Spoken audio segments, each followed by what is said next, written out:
amigos e amigas do Café com Espiritismo, aqui é o Vitor, o menino, e com muita alegria a gente começa mais um momento de reflexão. No episódio de hoje, nós iremos continuar o nosso estudo a respeito da obra O Livro dos Espíritos, na sua quarta parte. No capítulo 1, no item Desgosto da Vida, na questão de número 944A.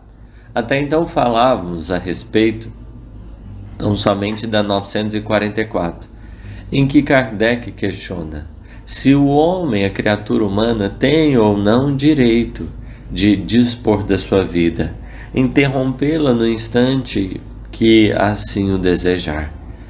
E os espíritos vão afirmar de maneira muito categórica: apenas Deus assiste esse direito de nos convidar, de nos convocar novamente à pátria espiritual. E aí, a partir disso, os espíritos vão dizer: o suicídio voluntário importa numa transgressão da lei, ou seja, a lei é da vida, o estímulo divino, a lei nos impulsiona para viver, para esse pulsar dessa vitalidade interior, aonde quer que a gente esteja. Só que Kardec, diante dessa questão, vai perguntar: não é sempre voluntário o suicídio? E aí os espíritos vão responder: o louco que se mata não sabe o que faz.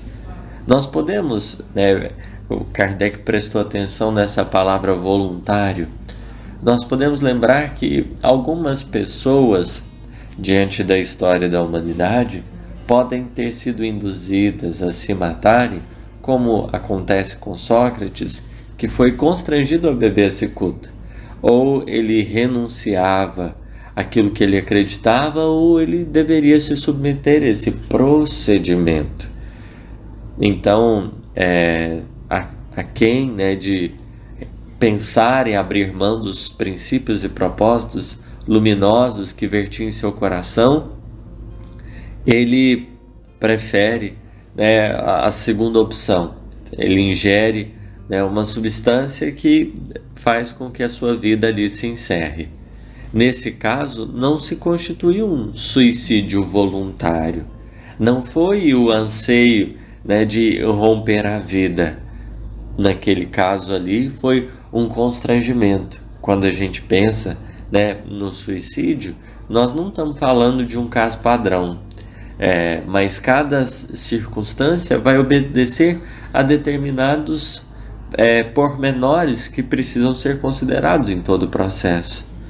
Há espíritos que o cometem num instante de fragilidade absurda, como acontecera com Judas, que diante do remorso terrível encerra a sua vida pela extensão da culpa, um deslize, um equívoco extremo.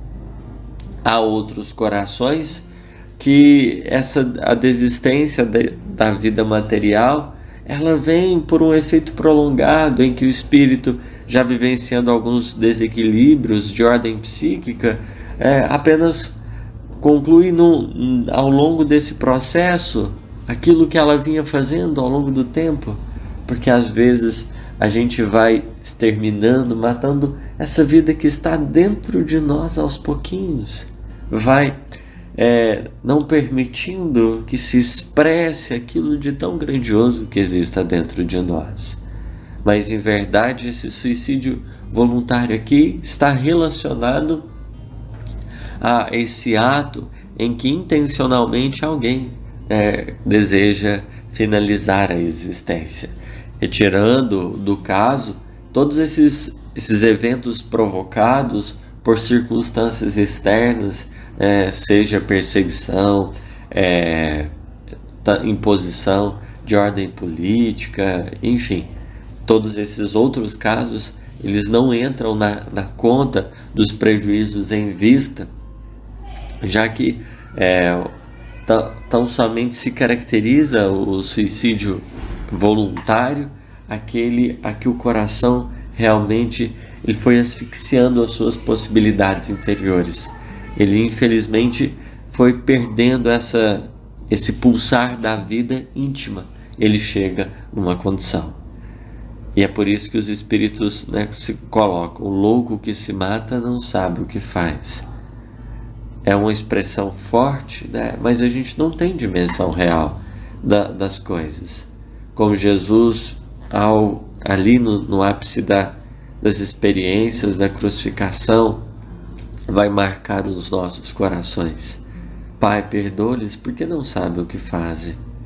Às vezes, a gente não tem a dimensão real das circunstâncias, por querer acabar com a dor, por querer finalizar um processo, a gente precipita-se por não encontrar saída ou por não conseguir lidar com determinada problemática interior. Nós ansiamos essa finalização mais breve da existência, mas sem compreender, né, que o trabalho prossegue. Nós seremos convidados a tornar ao teatro da vida novamente para ajustes e reajustes quanto se fizerem necessários. Se soubéssemos, Emmanuel vai escrever no Fonte Viva, como chamar a atenção dos nossos corações para essa responsabilidade de cultivarmos um pouco mais de consciência. É preciso calma.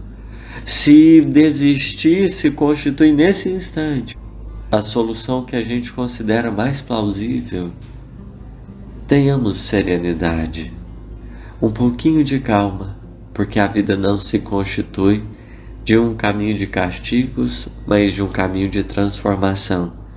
Não caminhamos a degradação, mas antes a elevação dos nossos corações e pensamentos.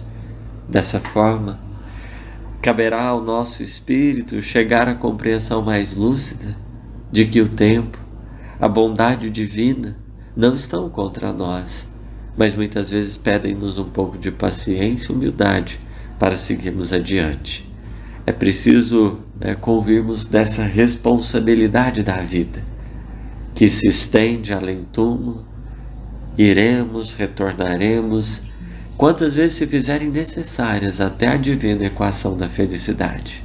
Façamos, por isso, a nossa parte, aprendendo a caminhar com as nossas melhores possibilidades. É isso, né? Vamos parando por aqui. Deus nos abençoe e muita paz.